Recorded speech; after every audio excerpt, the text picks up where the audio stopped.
Everyone, today's topic వచ్చేసరికి cavities. Cavities పళ్ళకి ఎందుకు వస్తాయి, ఆ క్యావిటీస్ ఎలా ఫామ్ అవుతాయి అనేది నీకు తెలిస్తే ఆటోమేటికల్గా క్యావిటీస్ రాకుండా ఏం చేయాలనేది ఆటోమేటికల్గా నీకు అర్థమైపోతుంది. సో క్యావిటీస్ రావడానికి అది చాలా కాంప్లెక్స్గా ఉండేటటువంటి ఒక టాపిక్ అండి. మీకు అర్థం అవ్వడానికి నేను చాలా సింప్లిఫైగా చెప్తాను. సో ఫర్ ఎగ్జాంపుల్గా మీకు ఏదైనా థమ్స్అప్ కానీ ఏదైనా అసిడిక్ డ్రింక్స్ కానీ ఏదైనా మీరు తాగినప్పుడు ఆటోమేటికల్గా మీ ఓరల్ క్యావిటీలో కొంచెం ఒక 10-15 మినిట్స్ వరకు కొంచెం ఒక అసిడిక్ టేస్ట్ అనేది ఒకటి వస్తూ ఉంటుంది. సో ఆటోమేటిక్గా ఒక 10-15 మినిట్స్ తర్వాత అది నార్మల్గా నార్మల్ అంతకుముందు ఏ విధంగా టేస్ట్ ఉంటుందో నీ నోట్లో ఆ విధంగా వచ్చేస్తుంది. సో ఈ 10-15 మినిట్స్లో ఎటువంటి రియాక్షన్ జరిగి ఉంటుంది మీరు ఎప్పుడైనా ఆలోచించారా, గమనించారా? సో దాని గురించి మీరు ఆలోచించి ఉంటే అక్కడ మీకు ఆటోమేటికల్గా తెలిసిపోతుంది. సో అక్కడ ఏం జరుగుతూ ఉంటుందంటే రీమినరలైజేషన్, డీమినరలైజేషన్ అనే ఒక సైకిల్ ఉంటుందండి. ఆ ఈక్విలిబ్రియం అనేది ఎప్పుడైతే ఆల్టర్ అయిపోతుందో ఆటోమేటికల్గా మీకు క్యావిటీస్ అనేది ఫామ్ అవ్వడానికి ఎక్కువ ఛాన్సెస్ ఉంటుంది. సో మీరు ఫర్ ఎగ్జాంపుల్గా ఎప్పుడైతే మీకు ఎసిడిక్ స్టేట్కి మన ఉమ్ము అనేది ఎసిడిక్ స్టేట్కి ఎప్పుడైతే వెళ్ళిపోతుందో ఆటోమేటికల్గా దానికి బేసిక్ ఇంగ్రీడియంట్స్ కావాలి. సో నోట్లో బేసిక్ మినరల్స్ అనేవి ఎక్కడ ఉంటాయి, కాల్షియం, ఫాస్ఫరస్ అనేవి మనకు నోట్లో వచ్చేసరికి ఎముకలో ఉంటుంది అండ్ పళ్ళలో ఉంటుంది. సో ఎప్పుడైతే నువ్వు డైరెక్ట్ యాసిడ్గా కూల్ డ్రింక్ రూపంలో మీరు తీసుకున్నారో ఆటోమేటికల్గా అది లో pHకి వెళ్ళిపోతుంది సలైవా. సో వెంటనే దానికి బేసిక్ ఇంగ్రీడియంట్స్ కాల్షియం, ఫాస్ఫరస్ అనేది డీమినరలైజేషన్ ద్వారా అవి సలైవాలోకి వెళ్ళి రీమినరలైజేషన్ అయ్యి ఆటోమేటికల్గా దాని pHని కరెక్ట్గా నియర్ టు న్యూట్రల్ స్టేజ్కి 6.7 కానీ 7 కానీ ఆ టైంలోకి వచ్చేస్తుంది. అప్పుడు నీకు ఆటోమేటికల్గా ఈక్విలిబ్రియం అనేది మెయింటైన్ అవుతూ ఉంటుంది. ఇది ఈ ప్రాసెస్ అనేది మాత్రం డైరెక్ట్ యాసిడ్ అటాక్ అనే ప్రాసెస్ వల్ల జరుగుతుంది.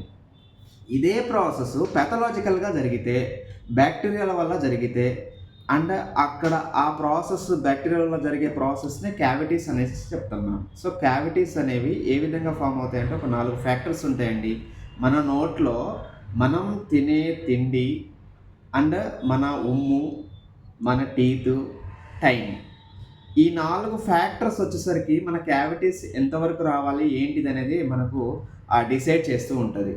మీరు హై రిఫైన్డ్ కార్బోహైడ్రేట్స్ కానీ, తీపి వస్తువులు కానీ, ఇలాంటివి ఎక్కువగా స్వీట్ ఐటమ్స్ కానీ ఎక్కువగా తింటే ఆటోమేటికల్గా అవి స్టిక్కీ ఐటమ్స్ కానీ ఎక్కువగా తింటే ఆటోమేటికల్గా మనకు ఆ పళ్ళ పైన అవి స్టిక్ అయి ఉంటుంది.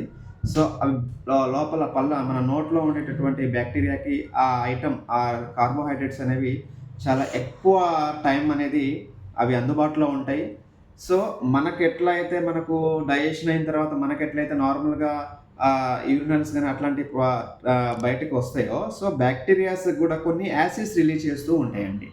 అవి కొన్ని మ్యాలిక్ యాసిడ్ అని, టాటారిక్ యాసిడ్ అని ఇలాంటి యాసిడ్స్ రిలీజ్ చేస్తూ ఉంటాయి. అవి యాసిడ్స్ రిలీజ్ చేసినప్పుడు ఎక్కడ వస్తాయి, సలైవాలోకి వెళ్తుంది. సలైవా ఏంటిది ఆటోమేటిక్గా తన pHని డ్రాప్ చేస్తూ ఉంటుంది. కానీ సలైవా యొక్క కండిషన్ ఏంటిది, సలైవా ఆటోమేటికల్గా అది న్యూట్రల్కి వెళ్ళిపోవాలి. సో దానికి pH అనేది 7కి వెళ్ళిపోవాలి. అంటే న్యూట్రల్ ఇంగ్రీడియంట్స్ ఎక్కడ ఉన్నాయి, బేసిక్ ఇంగ్రీడియంట్స్ ఎక్కడ ఉన్నాయి, కాల్షియం, ఫాస్ఫరస్ అనేవి పళ్ళల్లో ఉంటుంది. అవి డీమినరలైజేషన్ అయిపోయి మనకు సలైవాలోకి మనకు రీమినరలైజేషన్ అవుతుంది. సో ఎక్కడైతే మీకు కాల్షియం, ఫాస్ఫరస్లు అనేవి డీమినరలైజేషన్ అవుతుందో ఆ పార్ట్లో మనకు పన్ను అనేది నల్లగా కనిపిస్తూ ఉంటుంది. దాన్ని మనం పుచ్చు అంటాం. అంటే ఇక్కడ బ్యాక్టీరియాల వల్ల ఈ సైకిల్ అనేది చాలా రిపీటెడ్గా జరుగుతూ ఉంటుంది. బ్యాక్టీరియాల వల్ల నువ్వు ఎక్కువ ఫుడ్ పార్టికల్స్ బ్యాక్టీరియాకి ఇచ్చినా, నీ నోట్లో ఎక్కువ బ్యాక్టీరియాలు ఉన్నా, సో ఈ సైకిల్ అనేది రీమినరలైజేషన్ సైకిల్ అనేది ఎక్కువగా జరుగుతుంది. కాబట్టి ఆటోమేటిక్గా ఈ పుచ్చు అనే ప్రాసెస్ మాత్రం కంటిన్యూగా జరుగుతూ ఉంటుంది. సో చిన్న కెమిస్ట్రీ ఇది అర్థమైతే మీకు ఆటోమేటికల్గా మీకు పుచ్చు అనేది ఏ విధంగా ఫామ్ అవుతుందో తెలుస్తుంది. సో దీంట్లో మెయిన్ రోల్ ప్లే చేసింది ఎక్కడ, డైరెక్ట్ యాసిడ్ అటాక్స్ అయినా మీకు మెయిన్ రోల్ ప్లే చేస్తుంది. At the same time bacteria కూడా ఎక్కువ ఫుడ్ పార్టికల్ ఇంపాక్ట్ అయితే ఎక్కువ వాటిని యూటిలైజ్ చేసుకొని ఎక్కువ యాసిడ్స్ని ప్రొడక్ట్ చేస్తుంది. అవి ఎక్కువగా లో pHని చేస్తుంది. మళ్ళీ వెంటనే మీకు ఈ సైకిల్ అనేది రీమినరలైజేషన్ సైకిల్ అనేది కంటిన్యూగా జరిగే ప్రాసెస్ అనమాట. సో మీరు కంటిన్యూగా నోట్లో బ్యాక్టీరియల్ కౌంట్ను తగ్గించినా కానీ అండ్ ఫుడ్ పార్టికల్ని తగ్గించినా కానీ ఆటోమేటిక్గా మీకు క్యావిటీ ఫామ్ అవ్వడం తగ్గిపోతుంది. Thank you so much.